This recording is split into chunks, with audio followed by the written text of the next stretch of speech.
So, hello guys. Ito yung last year na nakakuha ako ng sakit na kahit ako guys, hindi ko alam kung paano ko nakuha yung sakit na to. So, umpisa pa lang yan. Yung parang iihi ka na, parang masakit sa filter mo guys. So, ayan, dinala ako ng hospital. So, ayun, ano na pala siya. Na-infection na ako sa kidney. So, hindi lang pala infection sa ihi, kundi napunta na sa kidney. So, ayan guys. Kung makikita nyo guys, yung mga binibideo ko is yung mga pagkain. Yan yung nasa hospital ako. So, bali mga ano guys, mga 6 days yata ako sa hospital or mga 7 days, ganyan. So, ang sintomas pala nung guys, hindi mo agad siya hindi mo agad malalaman na may na-infection ka na pala sa kidney. So, ang una-unang na ano ko niyan, bigla na lang sumakit yung tagiliran ko guys sa may left side. Tapos yun na masyado na akong mainit, halos 40 na yung lagnat ko. Tapos yung dinala ako sa ospital guys, inano na lang ako, yung ina-injectionan ako, tapos pina-stay muna ako ng 1 day, tapos pinauwi ako sa isang ospital. So, dinala ako sa ibang ospital guys, doon na ako na-confine na need pala siyang gamutin, hindi tulad nung sa isang hospital is pinalabas ako, tapos mas lalo siyang lumala, mas lalong lumala yung sakit. So, bumalik kami sa isang hospital, so kaya doon na ako na-confine yun. Tapos yun guys, lahat na lahat ng mga ginagamot sa akin is pinapadaan sa dextrose, mga antibiotic, mga ganun. Hamakin mo yun guys sa isang araw, bali 2 beses ako kinukuhanan ng dugo. Umaga, sobrang maaga pa, mga 5 o'clock pa lang ata, tapos bago matulog, ganun. So, halos isang yung injection, mapupuno yung kinukuhanan ako lagi ng dugo. So, hanggang sa nagiging okay na ako, inano ako ng antibiotic. Isa una guys, mga ilang araw, hindi pa siya nakukuha. Parang walang pagbabago ba, yung kahit na injection ako ng antibiotic, hindi ako ganun pa rin, mas lalong lumalala. So, pinalitan ng doktor ang sinabi ko sa kanya na ganun pa rin. Pinalitan ng doktor yung antibiotic ko. So, yun, nung pinalitan niya guys, hindi ko alam kung anong antibiotic, hindi ko na rin maano kasi last year pa ito guys. So, ngayon ko lang na i-upload. Pero parang magulong explanation kasi last year pa siya. So, ayan guys, okay naman sa hospital at salamat sa Diyos at nakuha rin sa gamot. Tapos yung parang feel ko pa yung nasa hospital ako niyan guys, mga 6 days na nga ako nasa hospital, yung parang uhaw na uhaw ka talaga. Yung sa isang facial siguro wala pang isang oras na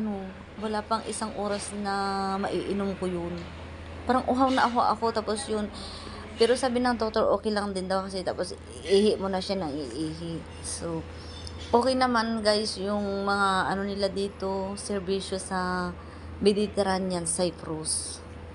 Diyan ako dinala. Okay naman yung nila sa kagaya nating mga third country. Di tulad sa ibang hospital na yung parang hindi kiniintindi, lalo pag third country ka na ganyan. Pero dito guys sa Mediterranean, subok ko na rin siya, is okay. So ayan guys, nakikita nyo yun yung nakasabit na dextrose, halos 3.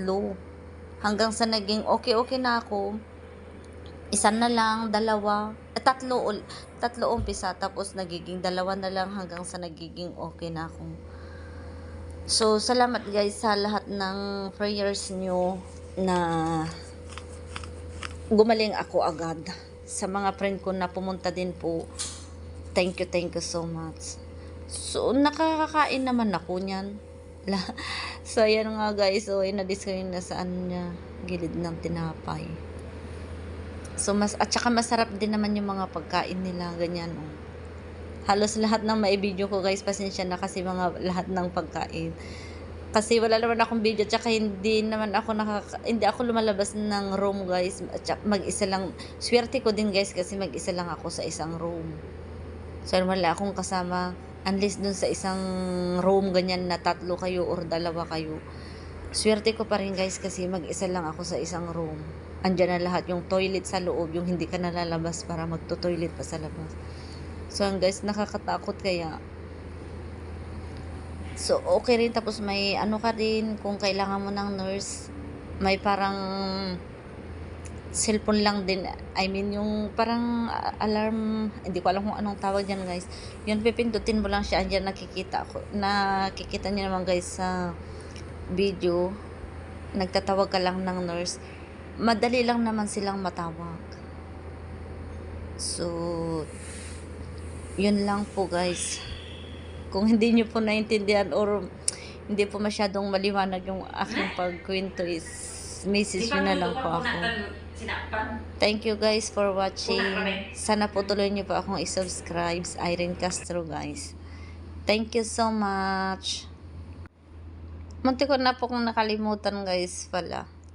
Yan yung yan yung binigay nila may nagdala sa akin ng puto. Tapos may nagdala din sa akin ng anong tawag nung pakwan, watermelon. So yan, dinalahan ako pero hindi ko rin din siya nakain kasi marami din silang dala. Dinala din ako ng tubig. Ayan, watermelon, banana. At saka dinalan pa rin ako guys ng isda. Tsaka kanin. Kasi nung time na nasa hospital ako, hindi ako kumain ng kanin. May kanin pero ibang luto guys, yung pagkain ng mga Cypriot. Mostly ang pinapakain naman nila is may mga karne So, din. ayan, breakfast na naman. Tapos mga breakfast nyo, Sunday ganyan. morning, andito pa din ako. On time kayong So, pinapakain ayan, guys, hindi yung hindi ka talaga magutuman. Hindi ka rin Ayan. mag-coffee. May kape. Kaya Nagkakape din ako guys. Tapos yan, cornflakes. So, yan lang May mga guys. siniserve silang cornflakes, itlog. Medyo okay pa. Cucumber. Okay na din ako kahit pa paano. So, ayan.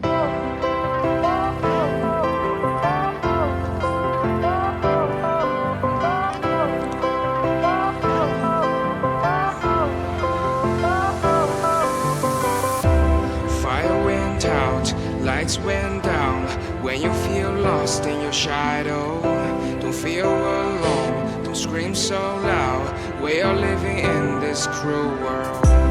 Broken but strong, gotta move on. You're not